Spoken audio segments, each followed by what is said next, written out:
吹，燕子翩翩飞。小种子有梦想，出发排好队。春光正明媚，田间麦苗翠。一年之计在于春，加油不怕累。2021年总台央视春晚的舞台上，王源搭档月亮姐姐和虚拟歌手洛天依演唱了一首少儿歌曲《听我说》。今年的春晚，当你唱着那首歌的时候，你希望大家记住一个什么样的王源？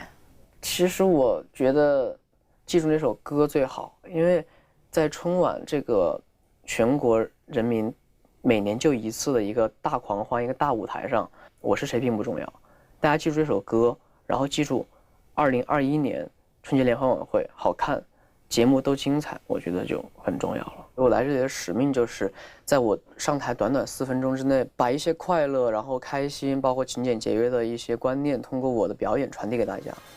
桌上的美味，劳动的汗水，土地上的农民伯伯从来不知疲惫，地球的资源样样都很珍贵，干裂的双手为了让明天更美。这是20岁的王源第6次登上央视春晚的舞台。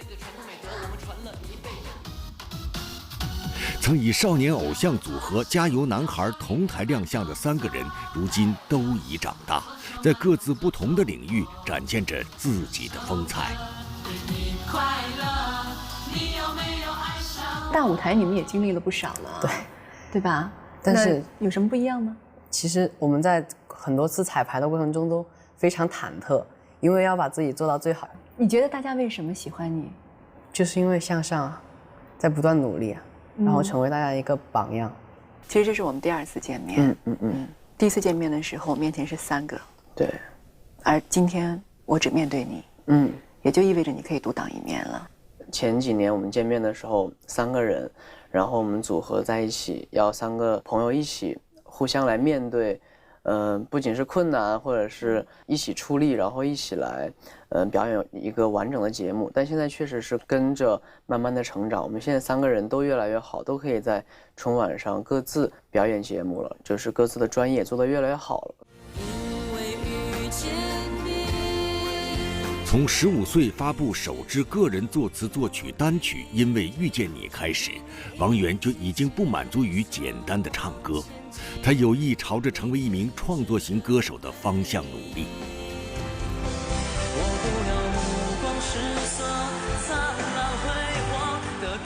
2019年，王源做了人生中的一个重要决定，赴海外学习音乐。当时做这个决定的那个动力，其实我觉得，首先是我喜欢，它给了我无限的动力；第二个是我觉得可能是一点盲目的信心吧。我想做出属于我自己的流行音乐，我想让别人听到我的流行音乐，所以我觉得去学习是一条非常正确的道路。你觉得这2年当中，你收获最大的是什么？去学音乐，你会被迫听很多之前不会听到的歌，英语、粤语、西班牙语、日语，甚至韩语。你会听到以前完全没有听到过的音乐类型、音乐语种。虽然说我不能够完全模仿他们，但是其实会从中吸收一些灵感的。那会让你对流行音乐本身有什么样的认识的变化吗？有一个很好的朋友跟我说过一句话，我那个朋友叫窦靖童，他跟我说了一句话，我觉得哇，我觉得我一下就感觉到，我就知道了到底什么是音乐。他说：“源儿，不管你唱的是什么歌，你现在就算唱，哆来咪发嗦，你只要开心。”就够了，音乐带给人的就是这种东西。为什么这句话会那么触动你？因为我一直觉得音乐是一个很神奇的东西，就是它可以跨越语言、时间、空间来传递一种情感。比如说你说贝多芬、肖邦已经去世很多年了，但他们依然活在这里，他们的音乐活在这里。我是一个中国人，但比如说美国人喜欢我的音乐，我跨越了空间。比如说100年后还有人喜欢我音乐，跨越了时间，所以音乐是一个有声的啊，就是一个无法形容的超级美妙的语言。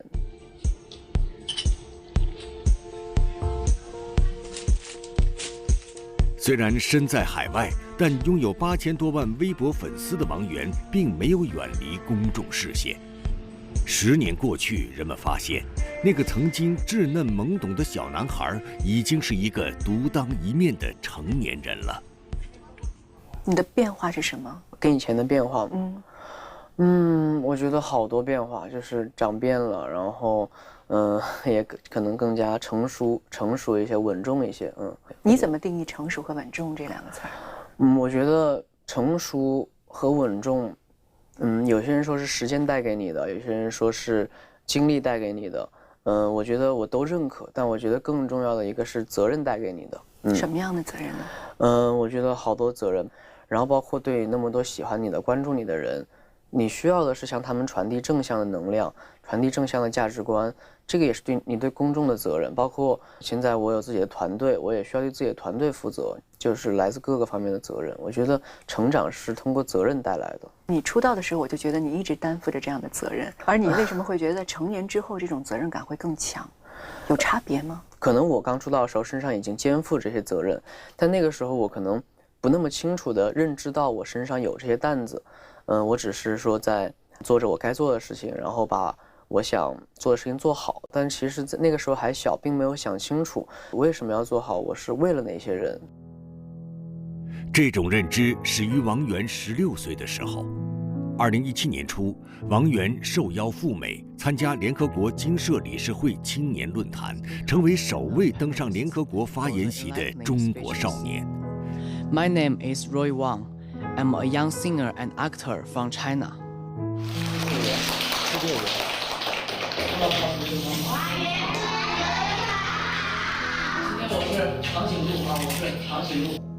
同年，王源成立原公益专项基金，出任联合国儿童基金会青年教育使者。那时候，他的身上还能看出一些孩子的模样，但他做的事情已经逐渐超越与年龄相匹配的责任担当。而实际上，在为别人负责任之前，得先对自己负责任。对，我觉得这个非常正确。你怎么理解对自己负责任这句话？对自己负责任，我觉得是不辜负自己的每一个决定，然后踏实地走好每一步。比如说2年之前，我身边的团队帮我去挡任何的问题，比如说有记者问我尖锐的问题，他们需要帮我挡掉，觉得这个是我回答不了的。但慢慢的我会发现，我是老板，我需要来替他们来扛一些事情，包括看着自己的父母慢慢的年纪变大了，他们有时候可能提重物也不是很方便了，就这些东西就是在生活中潜移默化的会让责任这2个字在你心中的位置越来越重，越来越重要。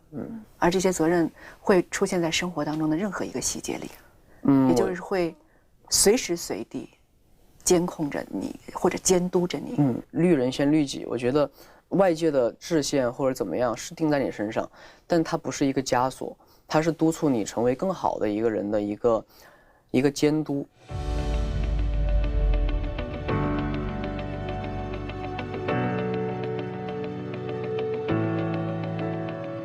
2017年，王源成立了自己的工作室，开始个人演艺事业的多元尝试。音乐上野心依旧，电影上作为新人携作品踏上柏林电影节红毯，时尚、综艺、主持等等多个领域里都能看到他在努力拓展着自身潜能的边界。我看到你过去的所有的媒体形容你都是青涩、干净这样的词。那我觉得就蛮好的嘛，就当时青涩干净，但是可能以后可能会换个形容词，但是如果换什么呢？我不知道，就是我人总是会成长的，我可能以后就是什么阳光帅气猛男肌肉都对不对？对不对？不知道。对，你其实希望人生当中充满可能性。对，这些可能性其实在你脑海当中已经有了吗？没有，我觉得是走一步看一步，就是我会先准备，就是机会是留给有准备的人，我觉得可能性是无穷无尽的。成年之后，王源开始对自己的人生有了更多的自主权。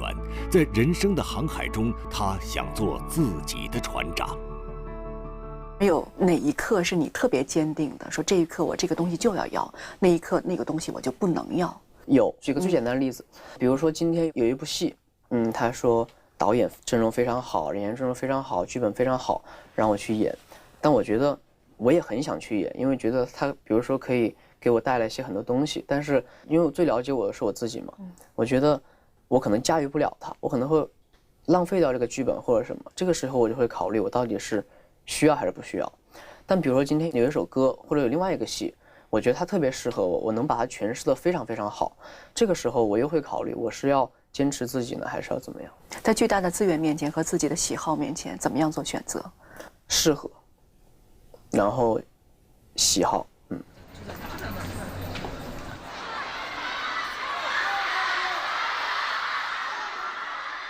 头顶巨大的偶像光环，身后有狂热的粉丝追随，这注定王源要承受不同于普通人的成长的烦恼。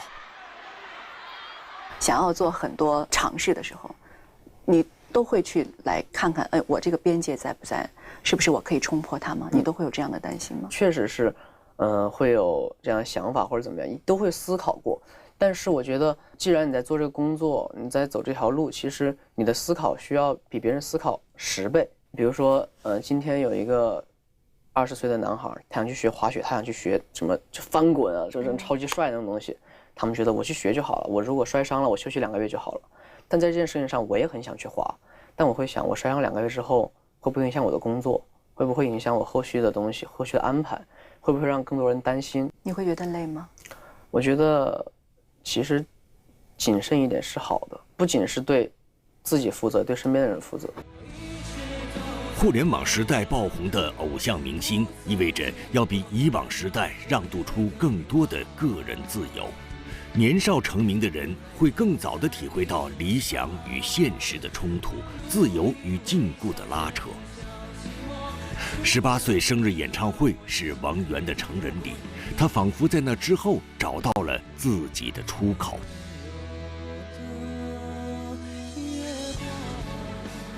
你会允许你自己有一刻处于叛逆的状态吗？或者有一颗叛逆的种子吗？我会允许，当然允许，就是在不影响别人、不影响任何人的情况下，在家里的时候，我完全可以。我想摔东西，我摔东西，摔了自己把它收拾好就行了，对吧？就是完全可以叛逆，但是在不影响任何人的前提下。我19年看到你一个采访，那个时候你说了一个词儿叫憋得慌，经常会憋得慌。现在还好，现在还好。我19年采访，我说我憋得慌，可能我出去逛街或者怎么样的，我会觉得有顾虑。但其实现在我想开了之后，就是我也是一个普通人，我可以去逛街，可以去和朋友吃饭，可以去街上在半夜的时候出去就是遛弯，这些都是我可以做的。因为其实讲句老实话，做音乐的人，包括创作者，他是需要从生活中吸取灵感的。如果我太闭塞自己，不去接触生活的话，其实是很难吸收到灵感的一件事情。而实际上，生活才是所有艺术的根基。对，这个我非常认同。你用多少时间来生活呢？你怎么样投入生活呢？你有问过自己这个问题吗？就我问过，但是就是我现在已经非常非常拥抱生活了。但是在这个之前，我还是会问自己，用10倍的深度去问自己，它到底合不合适你？它对你有没有影响？但没有影响的时候，我会选择义无反顾的去做；但有影响的时候，我会克制住自己的冲动。可以说你在带着枷锁跳舞吗？我觉得不是枷锁，我觉得是一个激励自己的一束光吧。我觉得是这样，因为我以前可能是带了枷锁，但枷锁已经被我从脚上摘掉了，有一些不能碰的东西的枷锁在我心中。从2018年开始，王源为《环球人物》杂志撰写文章，是《环球人物》史上唯一一位连续4年撰稿的专栏作者。在每个月杂志的最后一页，他分享见闻、感悟和思考，从未间断。在这个被粉丝和读者昵称为家书的专栏里，他以代表00后们个性、风格和追求的文字，勾勒出00后的鲜明特征。很多你的粉丝和喜欢你的人都用榜样来形容你，你觉得这个词儿对你重吗？其实很重，他们用这个来形容我，对我来说也是一束光。但其实我觉得重的原因是因为我觉得我并没有能够，至少在目前为止没有能够到榜样这2个字。我只能说我正在成为他们的榜样的路上努力前进，但我并不敢大言不惭地说我就是他们的榜样。对，你内心希望成为这些青年人的榜样吗？我不知道，因为我觉得榜样这个词太重了。什么人是榜样？雷锋是榜样，这样的人是榜样，我不可以跟他们相提并论的。我只能说我在成为榜样的路上前进。对，而这个前进的路上，你觉得你需要拥有什么最重要的东西？你可以觉得你可以跟榜样匹配了。我觉得可能永远触及不到这2个字吧。但是我觉得保持热爱，保持赤诚，保持努力，保持善良，保持谦逊，这5个保持下来，就是在这条路上义无反顾往前走的5个基本条件。对王源来说，成名于少年已经是过去的事情，可见的未来中，成长仍是他最重要的功课。偶像这个词，你依然还会跟他相伴、相生、镶嵌在一起。对，这个事实你已经接受了，对吗？我为什么不接受？我觉得很好呀，有多少人想当偶像当不了呢？我能当偶像，我多荣幸啊！我还不跟他相伴在一起，对呀，这很好。如果跟10年之前的自己能够做一次对话的话，你会跟他说什么？多吃点饭，做偶像挺累的，不吃饭扛不住。对，就我觉得没有任何需要嘱咐的，因为我就算我现在倒回10年，再往现在看，我觉得没有什么特别值得我遗憾的事情。你的目标是什么？我的目标就是20年之后，比如说人家提到说00后最顶尖的流行音乐人、歌手可以提到我的名字，然后我的歌曲可以被大家传唱。你刚才提了一个20年的概念，这是一条漫长的道路。对，因为我觉得好的音乐是可以跨越时间和空间的。你已经做好了这种准备吗？做好了，而且我觉得音乐其实是一个一生的修行，就算退1万步讲，我做歌一辈子不红，但是我乐理手艺我学到了，我在家里我自己弹钢琴，我唱歌我开心，那我也就是赚了。其实我在之前采访你的时候，一直在想，如果我们在你的这个字幕条上来打你是什么，到底要怎么定义？如果让你选，你怎么选？哇，好难！就是虽然说现在就是有蛮多 title 的，什么歌手、演员这个那个的，但其实如果让我打的话，学生王源，学生，因为我觉得确实是我现在还是个大学生，我还在上大学，然后包括你在人生路上也是一直在学习的，永远都在学习，每1秒钟我们都是学生，从身边的人吸收东西，吸收知识，从这一次合作的戏，这次唱的歌，从身边的花草树木都在学习，就是人永远都是学生，都是在修行的，所以学生王源吧。